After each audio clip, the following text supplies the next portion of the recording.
Hello दोस्तों, welcome to my channel. आज की इस वीडियो में मैं आपको स्टेप बाय स्टेप बताने वाला हूँ कि SQL सर्वर 2022 को कैसे इंस्टॉल किया जाता है। और साथ ही हम SQL सर्वर मैनेजमेंट स्टूडियो को भी इंस्टॉल करेंगे, जो कि एक ग्राफिकल टूल है SQL सर्वर के साथ काम करने के लिए यूज़ होता है। ठीक है, तो हम ये हमारा नोट्स है। इसमें हम उससे पहले हम SQL सर्वर के कुछ वर्जन्स दिए गए हैं, जो कि सबसे पहले वर्जन जो हमारा रिलीज़ हुआ है SQL सर्वर 1.0, जो कि 1989 में रिलीज है। उसके बाद से वर्जन्स, डिफरेंट टाइप्स के वर्जन्स रिलीज़ होते हुए आए हैं, और अभी लेटेस्ट वर्जन जो मार्केट में यूज़ हो रहा है as a production base 2022 use हो रहा है, और 2025 का वर्जन भी आ चुका है, बट ये अंडर PO वर्जन में है। ठीक है, तो हम यहाँ पे कुछ प्री रिक्विजिट्स देख लेते हैं SQL सर्वर इंस्टॉलेशन करने के पहले। तो हमको विंडोज़ 10 चाहिए, और मिनिमम हमको 4 GB रैम की रिक्वायरमेंट होगी, और 8 GB रिकमेंडेड है, बट 4 GB है तो हम उससे काम चला सकते हैं। ठीक है, और उसके बाद हम जो इंस्टॉलेशन करेंगे वो डेवलपर एडिशन रहेगा हमारा। ठीक है, और यहाँ पे मैंने यहाँ पे आपको लिंक दिया है SQL सर्वर डाउनलोड करने का, जो कि मैं आपको डिस्क्रिप्शन बॉक्स में प्रोवाइड कर दूँगा, जहाँ जिस पे जाके आप वहाँ से डाउनलोड कर सकते हैं। ठीक है, तो हम चलते हैं अपने सर्वर पे। यहाँ पे मैंने मीडिया फाइल डाउनलोड करके यहाँ पे रखा है मैंने SSMS का भी और SQL सर्वर का भी। तो पहले मैं इसको माउंट करूँगा। माउंट करने के बाद इसके सेटअप डॉक्स exe पे जाके रन एज एडमिनिस्ट्रेटर करूँगा। ठीक है, जैसे मैं रन एज एडमिनिस्ट्रेटर करूँगा तो एक विंडो ओपन होगी, जिसमें हम, ठीक है, यहाँ पे हम इंस्टॉलेशन पे जाएंगे। इंस्टॉलेशन पे क्लिक करेंगे, उसके बाद यहाँ पे new SQL server stand alone installation पे सिलेक्ट करेंगे। यहाँ पे इस पर मैंने क्लिक किया। ठीक है,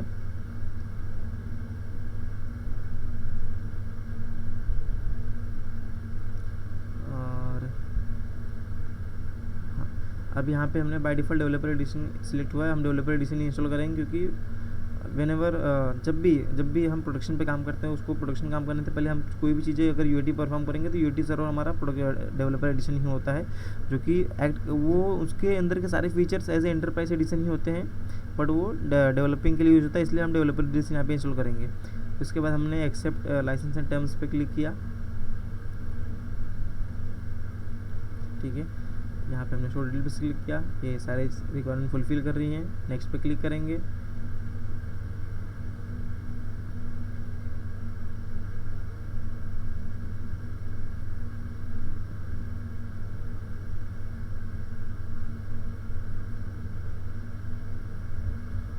और यहाँ पे ठीक है, ये हो गया हमारा। इसके बाद फिर से हम नेक्स्ट पे क्लिक करेंगे। फीचर इंस्टॉलेशन, ये बहुत ही इंपॉर्टेंट चीज़ है। यहाँ पे आपको फीचर सिलेक्ट करने होंगे, जो कि सबसे इंपॉर्टेंट है डेटाबेस इंजन सर्विस। अगर आपको रेप्लिकेशन चाहिए तो वो भी सिलेक्ट कर सकते हो, अदरवाइज नेक्स्ट पे क्लिक हो। तो मैं यहाँ पे डेटाबेस इंजन सर्विस और रेप्लिकेशन भी सिलेक्ट कर लेता हूँ, क्योंकि इन फ्यूचर हमें काम लगेगा। ठीक है, उसके बाद मैंने नेक्स्ट पे क्लिक किया।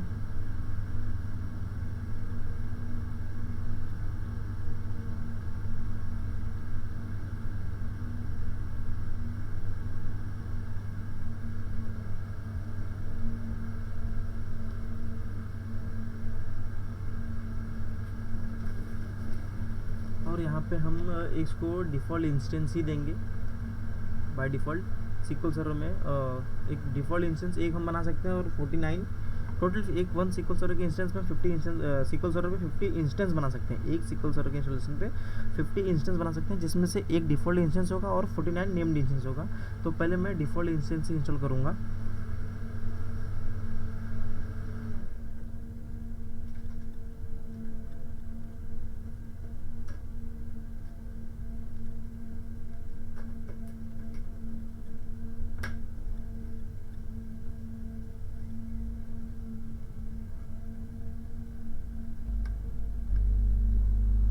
ठीक है, और यहाँ पे हम SQL server agent account name और डेटाबेस इंजन का account name as it is रखेंगे। अगर हम यहाँ पे दूसरा भी रख सकते हैं, अगर हमको अकाउंट नेम प्रोवाइड किया गया है क्लाइंट के थ्रू, तो हम उस अकाउंट नेम को और उसके पासवर्ड को यहाँ पे सेट कर सकते हैं। ठीक है, और ये हमारा SQL सर्वर का कोलेक्शन है। ये बहुत ही इंपॉर्टेंट रोल प्ले करता है इन एवरी डेटाबेस। ये हम क्लाइंट के रिक्वायरमेंट के अकॉर्डिंग हम यहाँ पे इसको सेट कर सकते हैं। ठीक है, और हम यहाँ पे इसके ग्रांड परफॉर्म वॉल्यूम पे करेंगे। ये सब सारी चीज़ें इसके बारे में हम पढ़ेंगे आगे चल के कि इसका मतलब क्या होता है। उसके बाद हम नेक्स्ट पे क्लिक करेंगे। ठीक है, अब यहाँ पे हम इसको मिक्स मोड ऑथेंटिकेशन पे रखते हैं, ओनली विंडोज़ पे नहीं फ़िलहाल के लिए। मैं यहाँ पे इसको सिर्फ विंडोज़ पे भी रख सकता हूँ, पर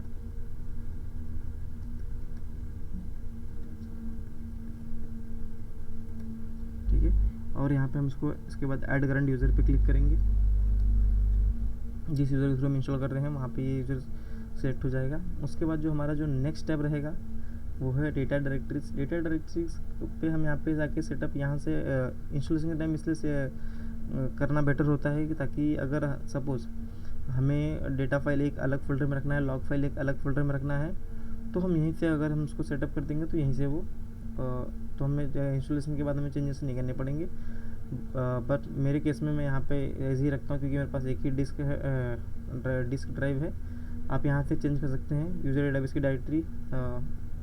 एज ए प्रीफरेबल ये रहेगा कि डेटा फाइल को अलग फोल्डर में रखना चाहिए, लॉग फाइल को अलग ड्राइव में रखना चाहिए, तो आप यहाँ से ड्राइव सेट कर सकते हैं, ठीक है। और TMDB का कॉन्फ़िगरेशन एज इट इज़ रहने देंगे हम, MAXDOP base memory SQL server memory का कंसेप्ट हम आगे देखेंगे, इसको फिलहाल के एज इट इज़ रहने देते हैं और हम नेक्स्ट पे क्लिक करते हैं, ठीक है। अभी हमारा सारा से फीचर सिलेक्ट हो चुका है। अब हमको रेडी टू इंस्टॉल पे क्लिक करना है। इंस्टॉल पे क्लिक करने के बाद SQL सर्वर इसका इंस्टॉलेशन स्टार्ट हो जाएगा, जो कि एक 10 से 5 मिनट का टाइम लगता है जो कि स्टार्ट होने में। मैं इसको इसके आगे का वीडियो मैं फास्ट फॉरवर्ड कर देता हूँ।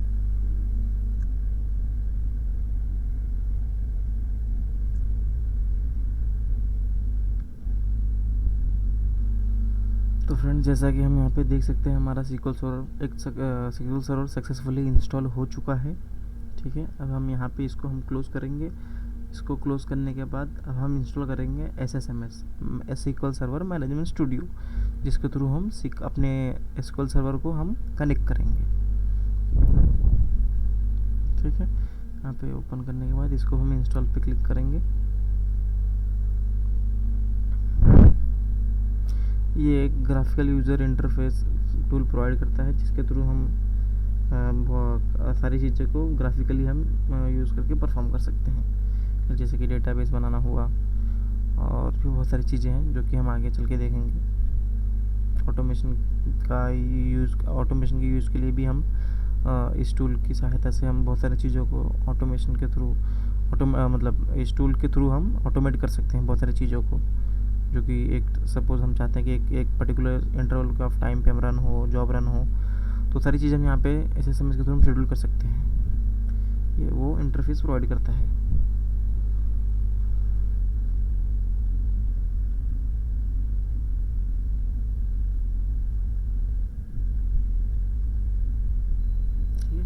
तो जैसा कि हम देख सकते हैं हमारा Microsoft SQL server management studio भी सक्सेसफुली इंस्टॉल हो चुका है। अब हम इसको क्लोज़ करेंगे। अब हम यहाँ पे ओपन करेंगे अपने मैनेजमेंट स्टूडियो को, जिसके थ्रू हम SQL सर्वर को कनेक्ट करेंगे। तो उसको मैनेजमेंट स्टूडियो ओपन करने के लिए हम यहाँ पे टाइप करेंगे SSMS सर्च बार में और इस पर क्लिक करेंगे।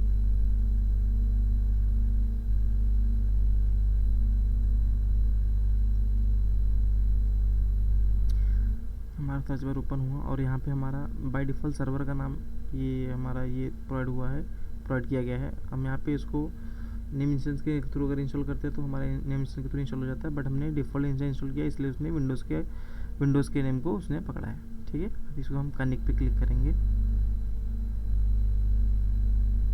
इससे कनेक्ट पे क्लिक हमने हमारा SQL सर्वर कनेक्ट हो गया, but somehow most of the cases में कुछ SQL सर्वर कनेक्ट नहीं होते हैं ड्यू टू पोर्ट हमारा डिसेबल रहता है। तो उसके लिए हम यहाँ पे क्या करेंगे, हम मेरे सिस्टम में मैंने सब कुछ पहले सेटअप करके रखा है इसलिए कनेक्ट हो गया।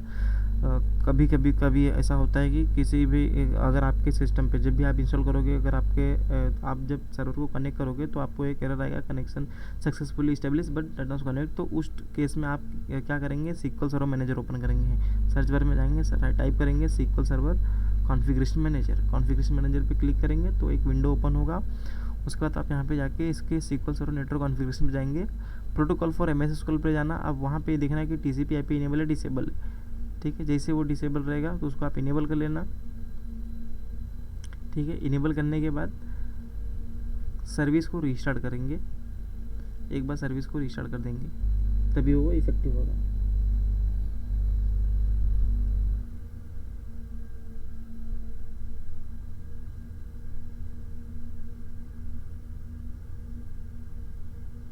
ठीक है, जब क्योंकि मैंने जब पहली बार इंस्टॉल किया था तो मेरे केस में ये हुआ था, तो मैंने वहाँ पे उसके TCP/IP पोर्ट को इनेबल किया था। अभी हमारा ये हो गया।